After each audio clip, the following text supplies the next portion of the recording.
इस कहानी में दिखाया गया है कि शहर में एक घातक गैस छोड़ दी जाती है जो इंसानों की जिंदगी के लिए बड़ा खतरा बन जाती है। लेकिन आखिर ऐसा क्यों किया गया, यही जानेंगे इस कहानी में। कहानी की शुरुआत होती है ली यंग नाम के एक युवक से, जो टैलेंटेड तो था लेकिन बेरोजगार था। वह अपने माता पिता के साथ रहता था। कॉलेज के दिनों में ली एक रॉक क्लाइंबिंग टीम का लीडर हुआ करता था और कई प्रतियोगिताएं जीत चुका था। लेकिन इतनी मेहनत और टैलेंट के बावजूद उसे कोई नौकरी नहीं मिल पा रही थी। हर जगह से उसे बस रिजेक्शन ही मिल रहा था। उसकी बहन और भांजा अक्सर उसका मजाक उड़ाते थे कि वो कभी नौकरी नहीं पा सकेगा, जिससे ली अंदर ही अंदर बहुत टूट चुका था। अब मौका था उसकी माँ के 78वें जन्मदिन का। ली और उसकी बहन ने तय किया कि इस बार बर्थडे अच्छे से मनाया जाएगा। ली ने सुझाव दिया कि पास में एक शानदार होटल है, क्लाउड गार्डन, क्यों ना वहीं सेलिब्रेट करें। उसकी बहन को ये आइडिया पसंद आया और अगली ही सुबह सब लोग वहीं पहुंच गए। वहां परिवार के और रिश्तेदार भी आए हुए थे। लेकिन क्योंकि ली अभी भी बेरोजगार था, सब उसे ताने मारने लगे। ये सब बातें ली को बिल्कुल अच्छी नहीं लगी। तभी उसकी नजर एक वेट्रेस पर पड़ी और उसे देखते ही ली का चेहरा खिल उठा। वो वेट्रेस कोई और नहीं बल्कि उई थी, वही लड़की जो कभी ली के कॉलेज की क्लासमेट हुआ करती थी और बिल्कुल उसकी तरह एक शानदार रॉक क्लाइंबर भी थी। लेकिन पिछले 5 सालों से दोनों की कोई बात नहीं हुई थी। असल में ली को उई पहले से ही बहुत पसंद थी और यही वजह थी कि उसने अपनी माँ का बर्थडे इसी होटल में मनाने का प्लान बनाया था, क्योंकि उसे पहले से पता था कि उई यहीं काम करती है। जब ली की नजर उस पर पड़ी तो वो बहुत खुश हो गया, मानो जिसे वो लंबे वक्त से ढूंढ रहा था वो मिल गई हो। उई भी उसे देखकर हैरान रह गई। दोनों बाहर जाकर बात करने लगे। उई ने मुस्कुराकर पूछा, तो आजकल क्या कर रहे हो? ली को शर्म आई कि वो बेरोजगार है, इसलिए उसने झूठ बोल दिया, मैं एक बड़ी कंपनी में मैनेजर हूँ। वो नहीं चाहता था कि उई को उसकी सच्चाई पता चले। तभी उई का बॉस, जो हमेशा उस पर फ्लर्ट करता था, उसे बुलाता है। उई को ये बिल्कुल पसंद नहीं आता, लेकिन मजबूरी ये थी कि वो होटल उसके पिता का था और अगर वो बॉस की बात टालती तो शायद अपनी नौकरी खो देती। दूसरी तरफ शहर के बीचों बीच एक ट्रक आकर रुकता है। उसमें से एक आदमी उतरता है और जैसे ही वो ट्रक के वॉल्व खोलता है, वहां से जहरीली गैस निकलने लगती है। धीरे धीरे ये गैस पूरे शहर में फैलने लगती है और यही गैस आगे चलकर बनती है पूरे शहर की तबाही की वजह। जैसे जैसे वो जहरीली गैस फैलने लगी, जो भी उसके संपर्क में आया दम घुटने से गिरने लगा। कुछ ही देर में पूरे शहर में अफरा तफरी मच गई। लोग जान बचाने के लिए इधर उधर भागने लगे। सड़कों पर चीख पुकार गूंजने लगी। तभी एक जलती हुई कार होटल से टकरा जाती है और जबरदस्त धमाका होता है। अंदर ली अपने परिवार के साथ माँ का बर्थडे मना रहा था, लेकिन अब सब कुछ बदल चुका था। डर के मारे वो सब बाहर की ओर भागते हैं और बाहर आते ही देखते हैं कि पूरा शहर तबाही में डूबा हुआ है। हर कोई अपनी जान बचाने की कोशिश में भाग रहा है और वही जहरीली गैस अब उनकी तरफ तेजी से बढ़ रही है। तभी उई चिल्लाती है, हमें होटल के ऊपरी मंजिलों पर चलना चाहिए। सब लोग अंदर की ओर भागते हैं, लेकिन ली देखता है कि उसकी बड़ी बहन अभी बाहर ही है, जो कार में बैठी हुई थी। वो उसे आवाज लगाता है, जल्दी इधर आओ। लेकिन जैसे ही उसकी बहन बाहर निकलती है, वो फिसल कर गिर जाती है और गैस के संपर्क में आते ही बेहोश होने लगती है। ली बिना सोचे समझे अपनी सांस रोककर बाहर दौड़ पड़ता है, अपनी बहन को कंधे पर उठाता है और उसे किसी तरह अंदर ले आता है। उसकी जान तो बच जाती है, लेकिन अब भी सांस लेने में दिक्कत हो रही थी। ली फौरन एम्बुलेंस को कॉल करता है, लेकिन उसे जवाब मिलता है, सारी एम्बुलेंस सेवाएं बंद हैं, सिर्फ हेलीकॉप्टर चल रहे हैं। ली और उई खिड़की से बाहर देखते हैं। पूरा शहर अब धुएं जैसी जहरीली धुंध से ढक चुका था और वो गैस अब धीरे धीरे ऊपर की ओर उठने लगी थी। ली अब सबको कहता है, अगर हमें जिंदा रहना है तो किसी भी तरह इमारत की छत तक पहुंचना होगा। लेकिन उसकी बहन की हालत इतनी खराब थी कि वो चल भी नहीं पा रही थी। इसीलिए ली ने पर्दों की मदद से एक स्ट्रेचर बनाया और सबकी मदद से अपनी बहन को लेकर ऊपर की मंजिल की ओर बढ़ने लगा। काफी मशक्कत के बाद जब वो लोग छत के दरवाजे तक पहुंचते हैं तो पता चलता है कि वो दरवाजा बंद है और सबसे बड़ी मुश्किल ये थी कि उस दरवाजे की चाबी सिर्फ रिसेप्शन पर रखी थी। लेकिन जब उन्होंने ऊपर से नीचे झांका तो देखा कि रिसेप्शन पूरी तरह जहरीली गैस से भर चुका है। मतलब नीचे जाना यानी सीधा मौत को गले लगाना। फिर सब लोग एक मंजिल नीचे आते हैं जहां टीवी पर न्यूज चल रही होती है। उसमें बताया जाता है कि गैस पूरे शहर में फैल चुकी है और अगर किसी के पास स्पेशल मास्क हैं तो वो उनका इस्तेमाल करके खुद को बचा सकता है। और अगर कोई गैस के संपर्क में आ जाए तो उसे धीरे धीरे सांस लेनी चाहिए, क्योंकि ऐसा करने से इंसान करीब 15 मिनट तक जिंदा रह सकता है। खुशकिस्मती से उन्हें वहां 3 मास्क मिल जाते हैं। लेकिन अब सबसे बड़ी चुनौती ये थी रिसेप्शन तक पहुंचना और वो चाबी लाना, जिससे छत का दरवाजा खोला जा सके और सबकी जान बचाई जा सके। ली काफी देर तक सोचता रहता है, तभी उसकी नजर सामने वाली इमारत पर पड़ती है। वो कहता है, अगर मैं किसी तरह उस इमारत में पहुंच जाऊं तो वहां से छत के बाहर से दरवाजा खोल सकता हूं, क्योंकि उस छत का दरवाजा बाहर से भी खुल सकता था और अब यही उनका एकमात्र रास्ता था जिंदा बचने का। अब ली उस सामने वाली बिल्डिंग तक पहुंचने का प्लान बनाता है। वो खिड़की का शीशा तोड़ देता है और अपनी कमर में रस्सी बांधने लगता है। असल में ये काम उसका स्पेशल टैलेंट था, क्योंकि कॉलेज के दिनों में वो रॉक क्लाइंबिंग चैंपियन रह चुका था। उसे पता था कि कैसे एक बिल्डिंग से दूसरी बिल्डिंग तक चढ़ा या छलांग लगाई जाती है। उसका परिवार उसे रोकने की कोशिश करता है। सब कहते हैं, ली ये बहुत खतरनाक है, कुछ भी हो सकता है। लेकिन ली अब डरने वाला नहीं था।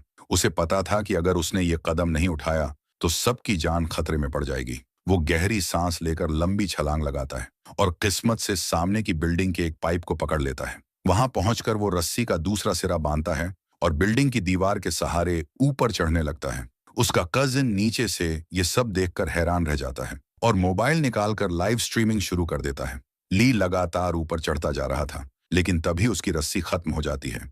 यानी अब उसे बिना रस्सी के फ्री हैंड चढ़ना होगा। ये एक जानलेवा काम था, लेकिन ली ने डर को पूरी तरह किनारे रख दिया।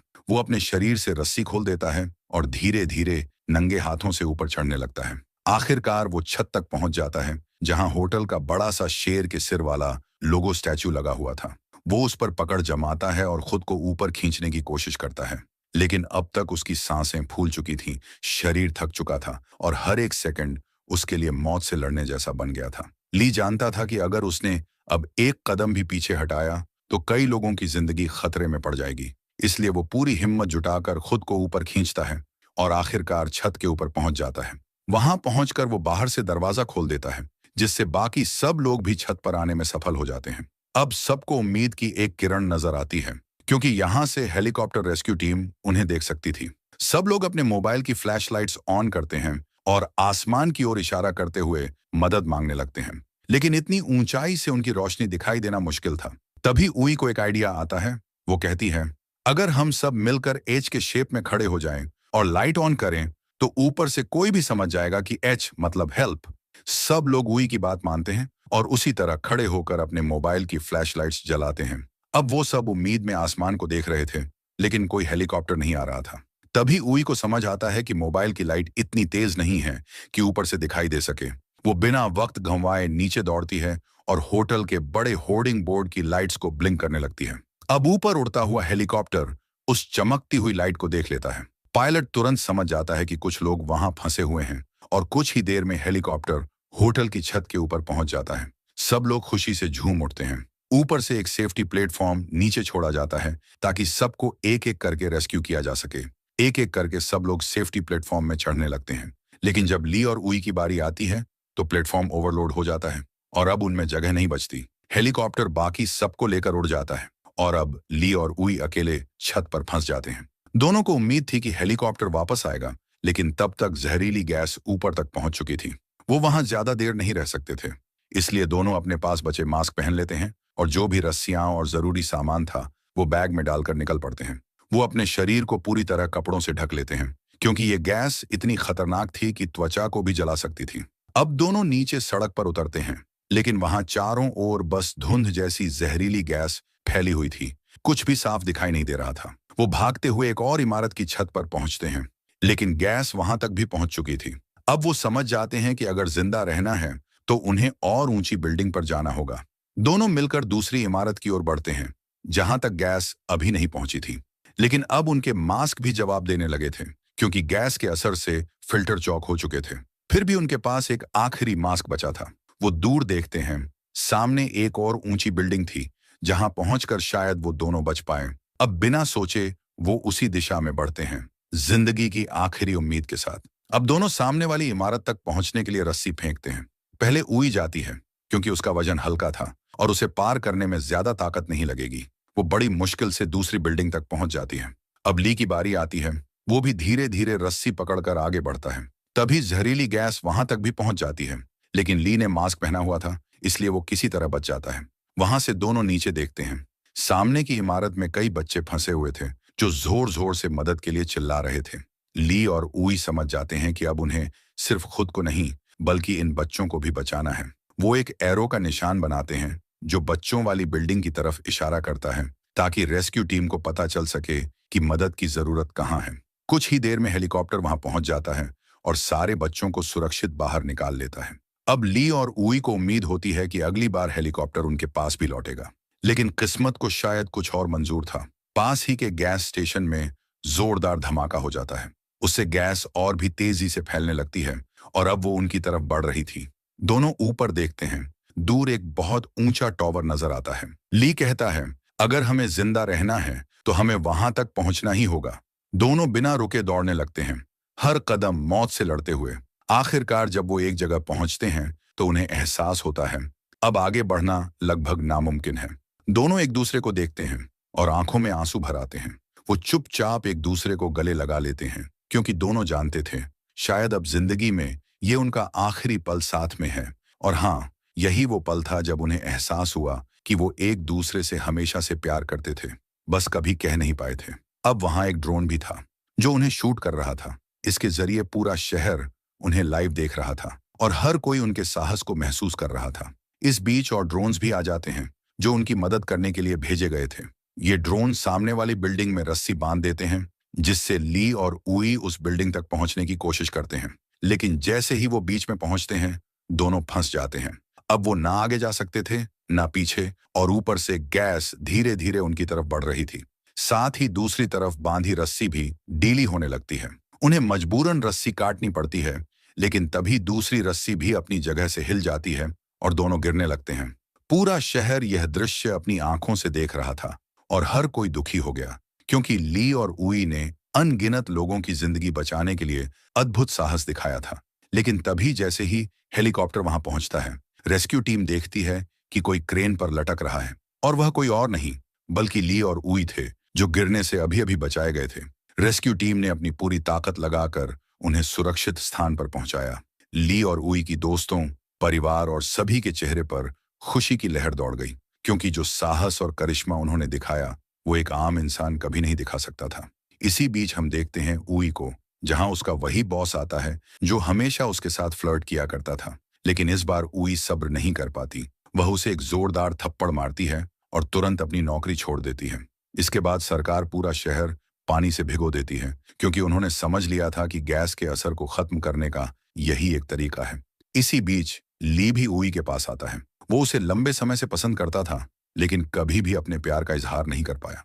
लेकिन यहाँ उसे पता चलता है कि उई भी उससे बेहद प्यार करती है। तभी अचानक भारी बारिश शुरू हो जाती है, जिससे गैस का असर धीरे धीरे शहर से खत्म होने लगता है। और इसी सीन के साथ ये फिल्म खत्म हो जाती है।